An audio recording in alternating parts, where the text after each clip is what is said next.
I picked up some weird habits going from poverty to decamillionaire. Here's my top 3 weird decamillionaire habits. Habit number 1, I write my goals down every single morning as if I've already achieved them. I literally word it like I've already achieved the goal. Let me give you an example. I make $8.6 million a year. Here's another one. I have over 3 million followers on social media. Habit number 2, on that same sheet that I write my goals down, I have a pre-printed checklist of the things that I need to do every single day that's going to put me in a position to achieve those goals that I wrote above. Let me give you an example that matches those two. I make 80 phone calls a day to expand my business. That's going to help me get to the $8.6 million. Also, I post 2 videos on every social media platform every single day.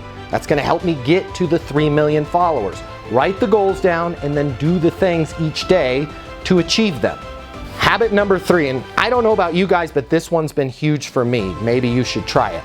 I stopped watching the news altogether. Here's what I discovered. It's way too depressing, it's way too negative, and it's way too distracting. It takes my attention off those goals and activities. Here's what else I found. If something's really important in the news, if something is really going on in the world that's going to affect me, that news finds its way to me. It's magical, it's very interesting. I'll get a text from my mother. Somebody, a friend or family member will tell me. Most of the time the stuff they tell me, it's not important, but the really important stuff, I will know about it without watching the news. It's so important to keep your mind focused on those goals, on those activities.